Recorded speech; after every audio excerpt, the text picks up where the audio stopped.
Hey y'all, it's Dice the Who y'all. Today we're going to be taking a sweet bath. This should be followed up after a bitter bath. So a bitter bath is going to dispel the negative energies, get rid of low vibrational energies, clean any tricks, any roots placed upon you, all the things that you want to get rid of. So what a sweet bath is going to do is follow up with that positive energy, with that sweet energy, sweetening yourself to yourself, sweetening life's circumstances, and so on and so forth, right? It's going to bring in abundance, prosperity, and overall restore joy. So this is going to be a simple sweetening bath that you can do with things in your home. Hoodoo is all about using what you have. So I'm going to be using what I have today, which isn't much. I'm doing this bath with a particular spirit. So if you're doing yours with a particular spirit or your ancestors or whatever the case might be, you want to go ahead and invite them in, give them their thanks, and so on and so forth. So like I said, we're working with a particular spirit.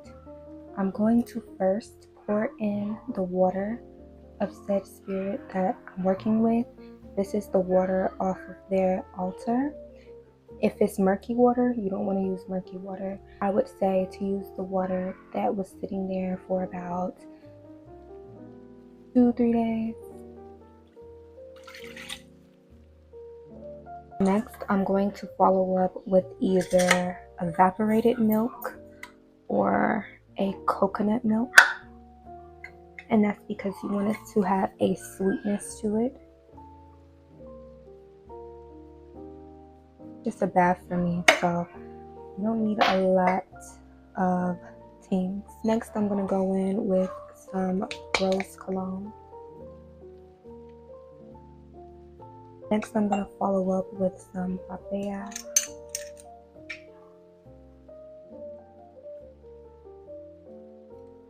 And this sweet bath should be taken however many days that you communicate with your ancestors or whatever spirit that you're doing the bath with. Right here, I'm burning some frankincense and myrrh to consecrate the space and also help invoke the spirit that I am invoking. This sweetening bath and also the bitter bath will be available in my Conjure shop this June 15th if you want it to be prepared by me. So next, we're going to follow up with some honey,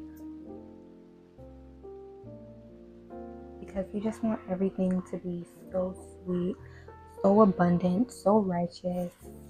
For the particular spirit I'm working with, I'm going in with some champagne. And you don't need a lot of champagne. Sometimes I would follow up with orange, a fresh orange. Today we're going to be using some strawberries. I'm just going to put a couple.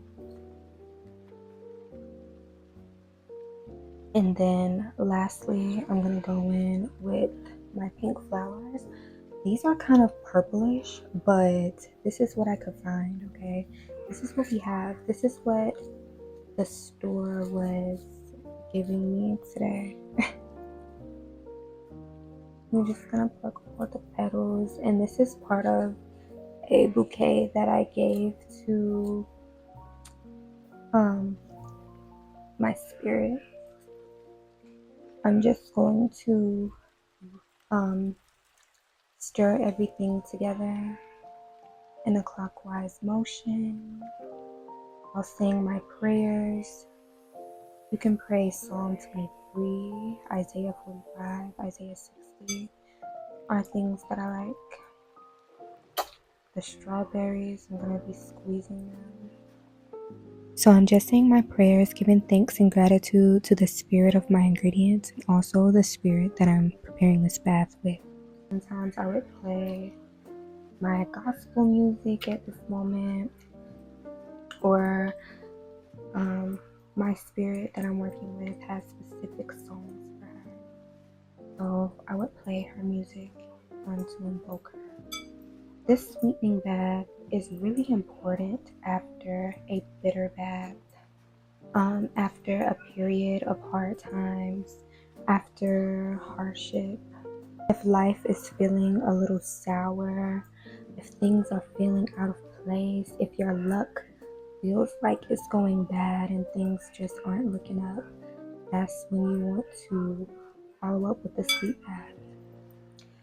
You can feel free to add or take away things in this bath.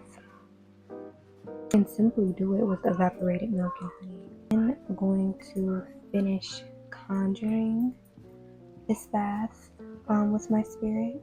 Again, it will be available in my Conjure shop, a part of my Root Dada collection. I will have a bitter and a sweet bath.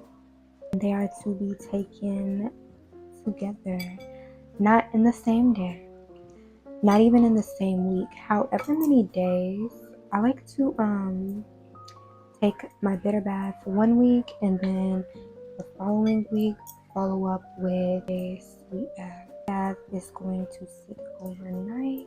When taking a sweet bath, right? Taking any spiritual bath, it's important that you cleanse yourself before. Sweet baths I like to sit in. As far as bitter baths, I like to take them standing. Totally your choice. It's up to you and how you feel.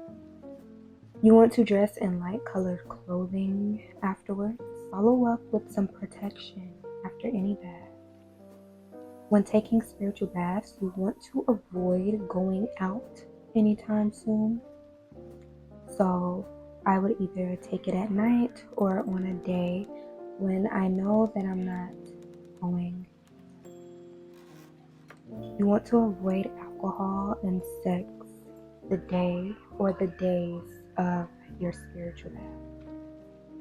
You do not have to take your spiritual bath all at once. You can store it in a jar and refrigerate it.